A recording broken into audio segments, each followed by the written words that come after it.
नमस्कार बंधुरा दीपा स्टार्लिंग चैनेले आपनादेर स्वागत। आज के आमी बानाबो चिकेन पकोड़ा। सन्ध्येबेलार जोन्नो एटा खूब भालो एकटा स्नैक्स। बाड़ीते गेस्ट आसले चटपट एइभावे बानिये निते पारेन। आर चिकेन पकोड़ाटा खूब क्रिस्पी और जूसी हयेछे। ताहले चलुन पकोड़ाटा आमी किभाबे बानाई देखे नेওয়া যাক। चिकेन पकोड़ा बानाবার জন্য আমি এখানে 400 গ্রাম চিকেন ছোট ছোট করে টুকরো করে এনেছি। এখন এটা ম্যারিনেট করে নেব। দেব নুন, 1 চামচ ভিনিগার, হাফ চামচ রসুন পেস্ট, হাফ চামচ আদা পেস্ট, দেব পেঁয়াজ কুচনো, লঙ্কা কুচনো। এবারে এগুলো সব একসাথে মেখে নেব। ভিনিগারের পরিবর্তে লেবুর রসও দেওয়া যেতে পারে। ভালো করে ম্যারিনেট করে নেব। এখানে ম্যারিনেশন করার জন্য যে সমস্ত উপকরণ দিলাম সবই টেবিল স্পুনে দিয়েছি। এবারে ম্যারিনেট করে আমি অন্তত 2 ঘন্টা রাখবো। মিনিমাম আধ ঘন্টা রাখতেই হবে, তাহলে পকোড়া ভালো হবে না। এখন 2 ঘন্টা ঢাকা দিয়ে রেখে দেবো। 2 ঘন্টা হয়ে গেছে, আমি এখন ঢাকাটা খুলবো। এখন এর মধ্যে দেব 1 চামচ গোলমরিচ গুঁড়ো। আপনারা চাইলে ম্যারিনেশনের সময় এটা দিতে পারেন। 4 চামচ কর্নফ্লোর। কর্নফ্লোরটা এখন 4 চামচ দিলাম, পরে দরকার হলে আরো একটু দিতে হতে পারে। দেব একটা ডিম, ধনেপাতা, আপনারা পুদিনা পাতাও এর সাথে দিতে পারেন। এবারে সবকিছু ভালো করে মেখে নেব।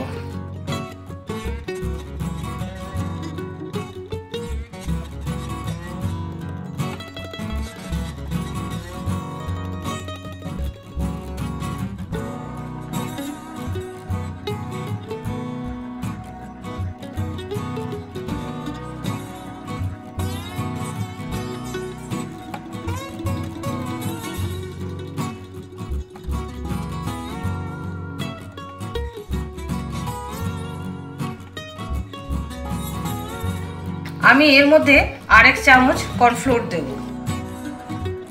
কর্নফ্লোরটা দেওয়া হচ্ছে কোটিং এর জন্য। কর্নফ্লোর কম হলে কোটিংটা ঠিকঠাক হবে না।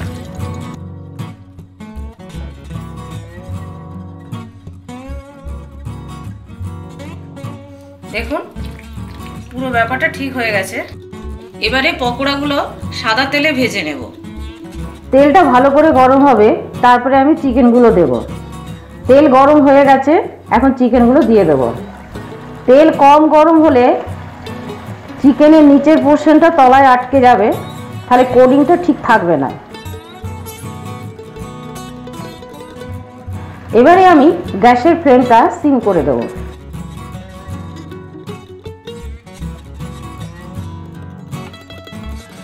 গ্যাসের ফ্লেমটা সিম করে দিয়ে আমি উল্টিয়ে নেব। দেখুন কি সুন্দর হয়েছে একটা সাইড। অনেক সময় চিকেন পকোড়া ক্রিস্পিও হয় না আর ভেতরটা জুসিও হয় না। এইভাবে বানাবেন, তাহলে ক্রিস্পি আর জুসি দুটোই হবে।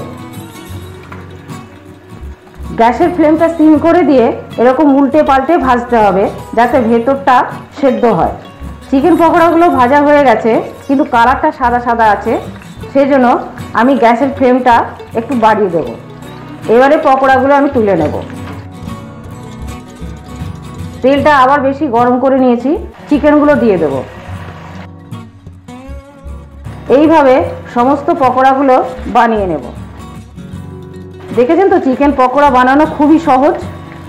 আমার এই ভিডিওটি যদি আপনাদের ভালো লেগে থাকে তাহলে প্লিজ লাইক, শেয়ার আর সাবস্ক্রাইব করে বেল আইকনটি টিপে দেবেন পরবর্তী নোটিফিকেশনের জন্য।